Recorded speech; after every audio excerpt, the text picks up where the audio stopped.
I was very sad to learn today of the passing of author Paul Auster, who died yesterday due to complications of lung cancer, which he had been contending with for around a year and a half. So this is a video discussing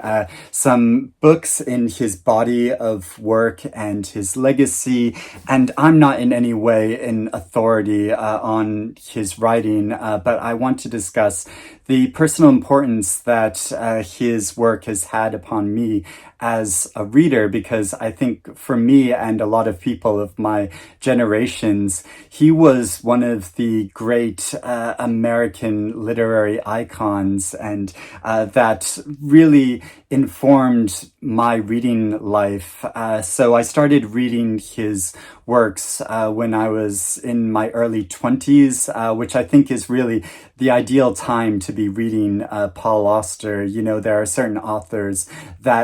whose the sensibility of their work seems especially suited for particular periods of people's lives, and I think because his writing so often has to do with identity and the formation of identity, and looking at relationships and considering past generations and what we have inherited as individuals from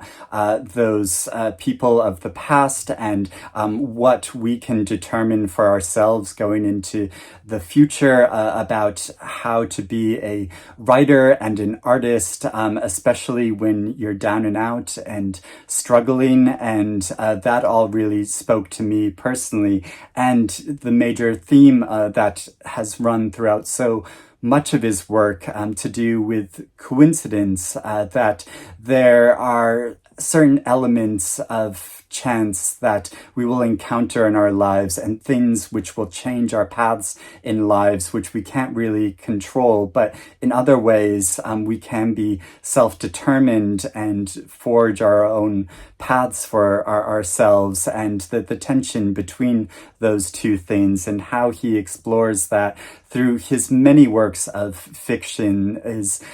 gives a really fascinating perspective on it, and really helped me articulate some of the things that I was wrestling with personally in my life, but also how to realize that in literature. So one of the first books of his I read was his very famous New York Trilogy, and this was so inspiring to me personally, partly because he deals with genre in this book of taking a detective story and playing it out in a number of different ways, but also exploring a number of larger philosophical ideas through this. And so it's a very smart and really inspiring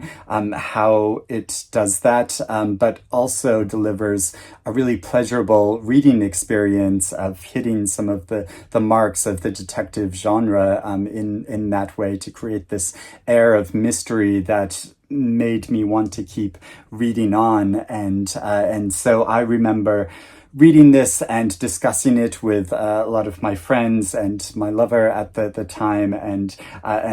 that we had so many conversations about it. And I also loved reading his novel Moon Palace, which really looks at this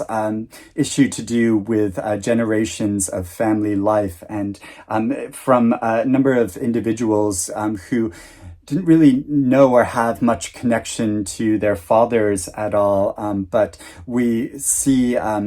these different men's lives in these different past generations, and how there are certain personality traits which are carried down, and how some of them really forge their own way in life. And the way that this novel explores this issue in such a complicated and fascinating and artful way, the way this book is structured and builds up to a really meaningful conclusion, I found to be really powerful. And there is also his very influential novel Leviathan, which looks at the lives of young writers and friends, but is also almost structured like a detective story of where there's a central mystery of what happened to a man who accidentally blew himself up, and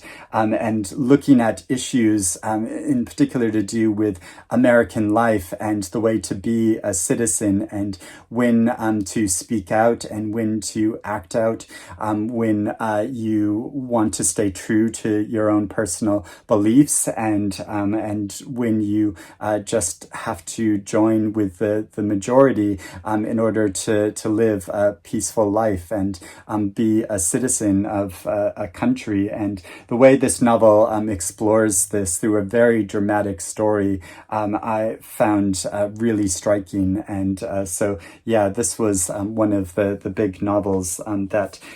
really stuck with me. There's a very tender and beautiful story of Augie Wrench's Christmas Story that I just want to mention briefly. That is a lovely little book that also includes some illustrations that is really wonderful. And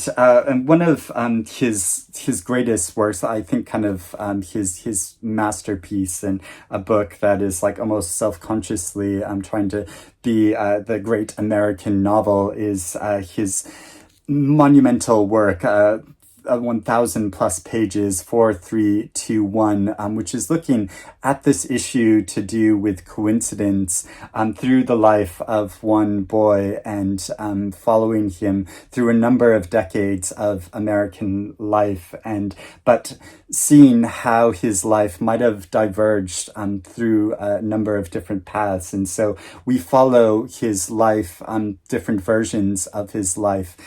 through this novel, and it shows how really just with one little change at a particular period of our life, how things might have turned out so differently. And it shows how this affects this central character personally, how certain things in his life change due to different circumstances, and how other things about his identity remain the same over time, but also especially how it affects the lives of those around him, and how different paths would create some good fortune for some people connected to him in his life, or have negative consequences to them, and how this affects his parents especially, and following their different paths in life. I found to be really effective and meaningful. I feel like maybe it's slightly too unwieldy, and there are certain sections of it which are slightly repetitive that I felt didn't work quite as well in integrating with different decades. But overall, this is an absolutely fascinating novel, and really epic in every sense of the word, of exploring really big, thoughtful themes, as well as being a really long story that you can sink into, and a really emotional journey following this character's different paths in his life, and working up to his final, most recent novel, Baumgartner, which is a really tender exploration of a man in his old age whose wife has died due to a tragic accident, and we're following him quite a period of time after his wife has died, but how his sense of grief is still with him, and how he has to live with it every day, and his sense of loneliness, his sense of solitude, but also how he meets new people in his life, and how this creates new paths for him even in this later stage of his life. And it's also about the process of artistic creation and memorializing the work that someone has created in their life. And so I found this to be a really beautiful story. There are great touches of humor in it as well to kind of lift up some of the weightier themes of the novel. but it's a really beautiful work and a great novel to have completed and published towards the end of Auster's life. And I also want to mention this brief book, which is another really beautiful, sweet story called The Story of My Typewriter, where Auster collaborated with an artist to write about this